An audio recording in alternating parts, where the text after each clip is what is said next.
Hi everyone, we're against something which I really dislike, which is someone using two of the same Pokemon. So main Electric's definitely going in, but I'm not going to go out first. Let's go Tentacruel and Salamence because Intimidate will really annoy Gyradoses if I do send them out. Main Electric's there, which will really help against everything else.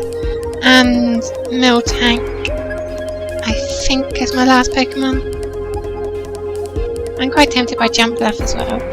I'm going to go Miltank. Miltank always serves me well. You know, it's a blue cow. If nothing else, it's a great mascot.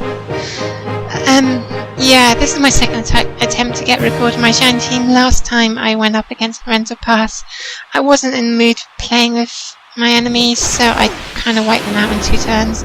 Now you're sending 2 Gyradoses out first. Fair enough, let's watch Intimidate go for a while. Because there's... Oh, Tentacruel's not affected by it, yeah, but Tentacruel so needs Intimidate resistance with its attack stat, which is so used. Anyway, so there you go, lots of Intimidate all round. I didn't expect double Gyarados to go out first. Guess what Tentacruel's hidden power is? If you can't guess, then well, you don't really need to guess.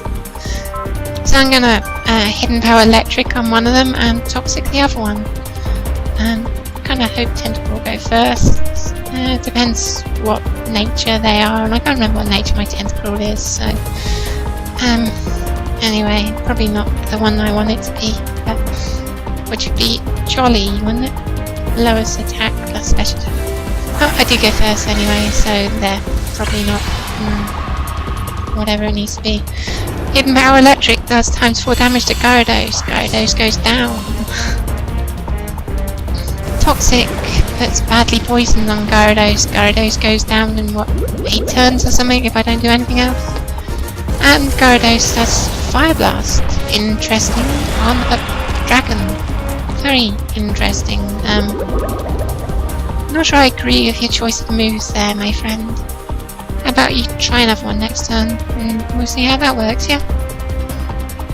So yeah, I know I'm playing around on Wi-Fi, and therefore pretty much anything goes, but I do tend to keep my team with, you know, one of each item on it at most, and I don't choose the same Pokemon twice. The only Pokemon I'd think would be an acceptable exception to choose it twice, would probably be...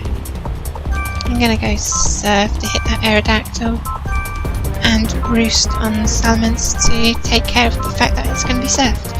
And there is hit last turn by Fire Blast, which did all of 23 damage. As I say, the only Pokemon I can really see there being a huge point to there being 2 of in a team.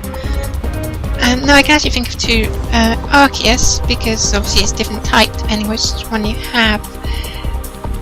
And the other one I'd think is Smeargle, just because its moveset is so varied that it really is like 2 different Pokemon if you have 2 different movesets. But when it comes to Gyarados, it's fairly stuck in its ways. It's a sweeper. Usually a physical sweeper, I'm not sure why they use them for special. So they try and get an Ice Fang off, he actually very weakens it, and hopefully that's enough to keep me alive to do Roost. I was hoping to get Roost before I was hit. But it does just the perfect amount of damage, but I flinch.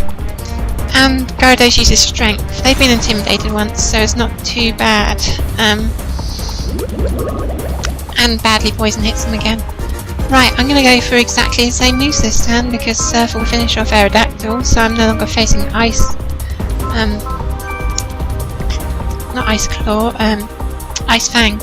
So then I can get Roost off, and I know my Yachi Berry's used, but that's what it's there for keeping you alive when something like that happens. That's the reason a lot of Dragon Pokemon do get Yachi Berries, unlike my opponent I was facing on the last video you would have seen. I can't believe I lost that right at the last minute. I thought I was going to lose right at the start, and then I got to the middle of it where I thought, oh yeah, actually this is going okay, I've turned this round. I got damn lucky with the confusions, but I've turned it round, and then right at the end it's just like 4 out, screw you, you're dead. Anyway, so Roost comes off, and Salamence is now near full health again. which is why my salamence is kind of a bulky salamence rather than a offensively minded salamence. As you can see, it took very little damage from Gyrados. So I tend to use Toxic and Roost to reasonable effect. You know, I could probably shove Protect in there, but no matter what you give Salamence, it has good offensive stats, so Earthquake's always a good option to have. Torterra does not like Ice Beam, if I remember right, so it's going to get an Ice Beam. Gyrados, I'm fed up with you being alive, so you're going to get a Dragon's Claw, and that's assuming the Ice Beam does enough damage. Should be that. I mean, Torterra's quite defensive and Ice Beam's not stab, so it might not. We'll see. We'll wait and see what happens. But anyway, even if I don't kill Gyarados, I think Toxic's going to take it out this turn, maybe next. Torterra's down in one hit, which is what you get for having a 4 times weakness to something as common as Ice, really. It's one of the big disadvantages about Torterra. People use Ice so much because they're afraid of things like Garchomp and Salamence, and just there are quite a few things which have a nasty weakness to Ice, which are always quite scary. And just Dragon Pokemon in general. I swear I nearly said Dragon Pensioners. I'm scared of the Dragon Pensioners. They're coming to get me with their welfare and their pensions. Right, anyway, battle's over. Bye.